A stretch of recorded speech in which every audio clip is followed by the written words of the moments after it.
आरजीकर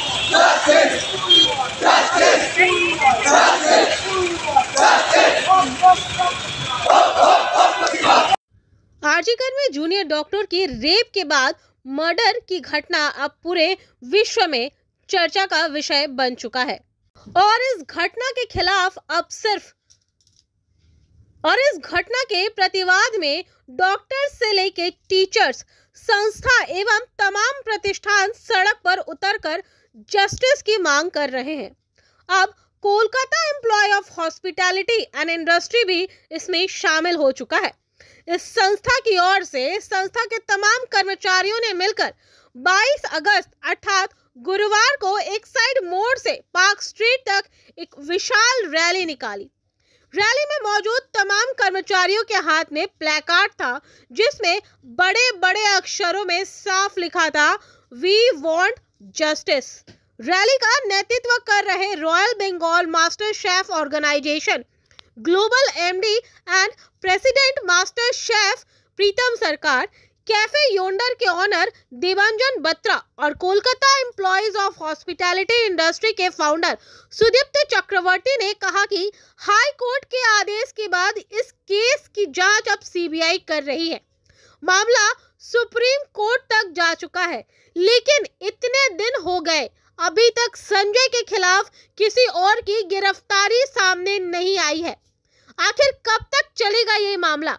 क्यों पकड़ा नहीं गया अन्य कोई? कब मिलेगा हमारे डॉक्टर बहन को इंसाफ? সার্ভিসেসের উদ্যোগ থেকে এই মিছিল বার করেছি।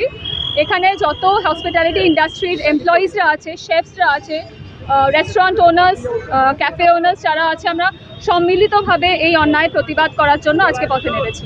অবশ্যই এটা একটা হরিফিক ঘটনা এবং আমাদের হসপিটালিটি ইন্ডাস্ট্রিতেও প্রচুর মা বোনেরা একসঙ্গে আমরা কাজ করি এবং আমাদের নাইট ডিউটিস থাকে, আমাদের নাইটে কাজ করতে লাগে। আমরা জনসাধারণের পরিষেবার জন্য এখানে আছি, আমরা তাদেরকে ভালো রাখার, আনন্দ দেওয়ার কাজেই আছি, আমরা খাওয়া দাওয়ার আয়োজন করি। তো সেখানে অনেক মহিলাদেরকেও আমাদের সঙ্গে কাজ করতে হয়।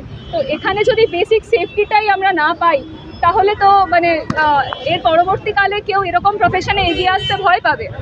তো সেই সুরক্ষাটা আমরা চাইছি, সেই সুরক্ষার জায়গা থেকেই আমরা এই প্রতিবাদে নেমেছি।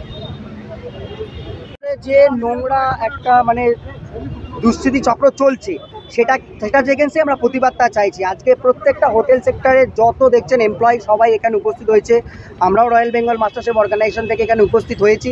আমরা শুধু জাস্টিস চাই যে এরকম যেন মেয়েদের ওপর যেন কোনো রকম এরকম অত্যাচার না হয়, কারণ আমাদেরও ঘরের মেয়ে বউয়েরা দিনে দিনে রাত্রিবেলায় বেরাচ্ছে, হোটেল সেক্টরে চাকরি করছে, যে কোনো সেক্টরেই তারা চাকরি করছে, তাদেরকে জাস্টিস দেওয়াটাই আমাদের প্রধান এখন উদ্দেশ্য। কোনোদিনই নয়, যদি সরকার যদি পজিটিভ হতো তাহলে আজকে সিবির হাতে চলে যেত না, যে সেন্ট্রাল ফোর্সের হাতে চলে যেত না। আপনারা দেখতেই পাচ্ছেন আজকে সেন্ট্রাল ফোর্সের হাতে একটা মানে আইন শৃঙ্খলা সেন্ট্রাল ফোর্সের হাতে চলে যাচ্ছে, আজকে সিবিআইকে দিতে হচ্ছে। তাহলে পুলিশরা কী করছে?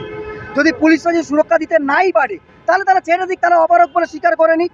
আমরা জাস্টিস দেবো দরকার পড়লে, আমরা হোটেলিয়াররা সুরক্ষা দেবো দরকার পড়লে। এবারে আজকে আমাদের এখানে হয়তো খুবই অল্প সংখ্যক ছেলেমেয়েরা এসেছে, এরপরে লাখ লাখ হোটেলিয়াররা বেরাবে, সারা ভারতবর্ষ সারা পৃথিবীর থেকে বেরাবে। আমরা সবসময় মেয়েদের পাশে আছি, আমরা সবসময় তাদেরকে সাপোর্ট করি।